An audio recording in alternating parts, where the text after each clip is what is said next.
Bueno, amigos, dos temas han copado hoy los titulares de la prensa a nivel internacional.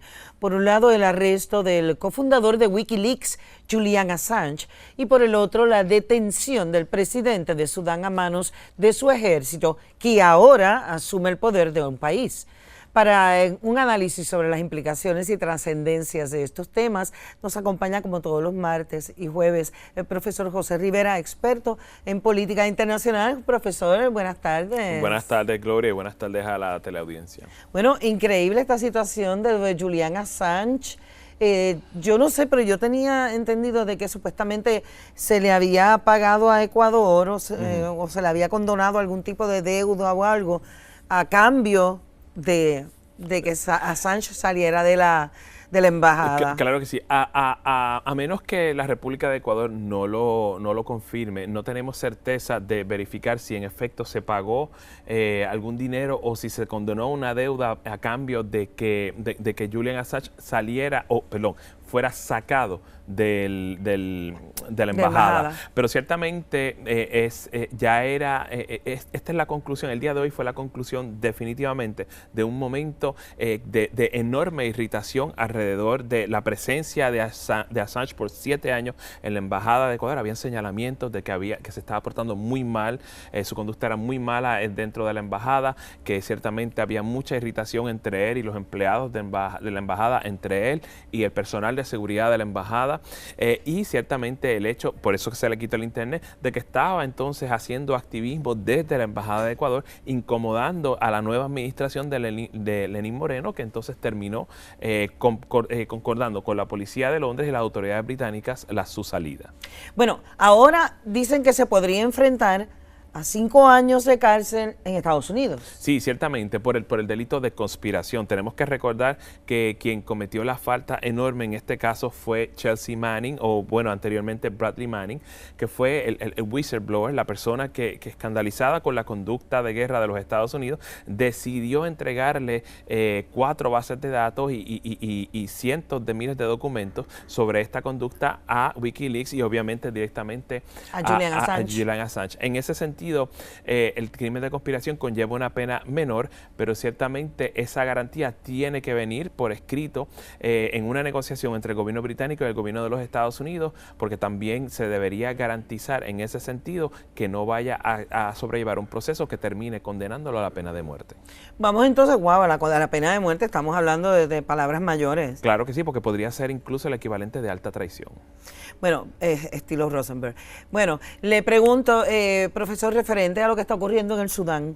Ahora es la milicia quien toma el poder del país. ¿Qué es lo que puede esperar la gente de ese país?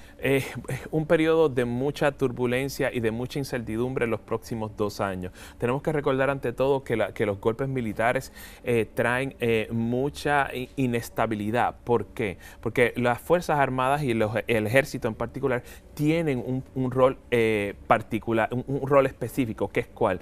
La defensa del Estado, la defensa de la integridad del territorio y la defensa de la gente que habita en él.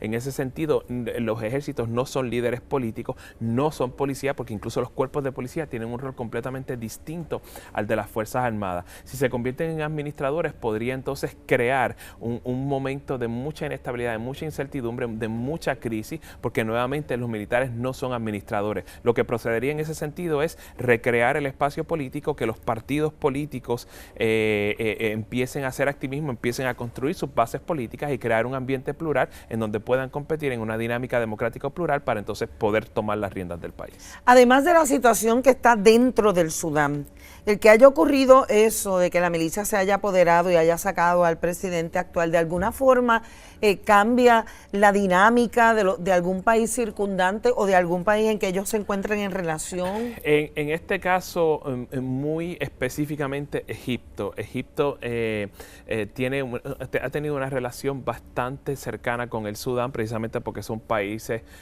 fronterizos, asimismo Somalia, Kenia, Djibouti, el Chad y claro está Libia, que son países fronterizos. Toda esta zona está repleta de estados en precario o de estados en crisis. Está Egipto, que tiene una dictadura militar.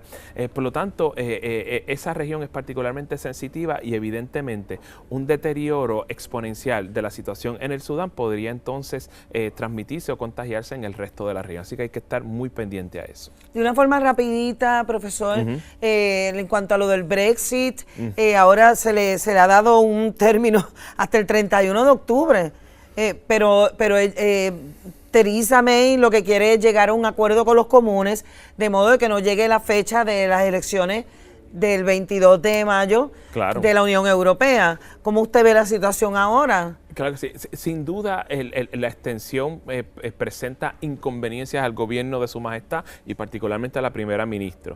Si llegaran a aceptar esa extensión hasta octubre, sería problemático en el sentido de que el gobierno británico tiene que organizar elecciones parlamentarias, tiene que presentar candidatos al Parlamento Europeo, porque no puede haber o es inaceptable que haya un problema o una ausencia de representatividad de los ciudadanos europeos, que todavía lo siguen siendo en Gran Bretaña, los británicos y los europeos que residen en las Islas Británicas, y por lo tanto tiene que haber una representación, por más breve que sea, si es que entonces el Brexit se da en octubre de este año. Y esto que usted acaba de mencionar es bien importante, ya lo había dicho el martes anterior, referente a que si un país pertenece a la Unión Europea, una vez que hacen las elecciones, todo país debe tener un representante dentro de ese Parlamento de la Unión Europea. Sí, absolutamente. Si no, estaríamos entonces entrando en una contradicción que podría entonces decir la naturaleza democrática y representativa, que es debatible en la Unión Europea. Por eso es que causa tanta molestia y tanta inconveniencia en Londres. Pues entonces parece que la Unión Europea le dijo a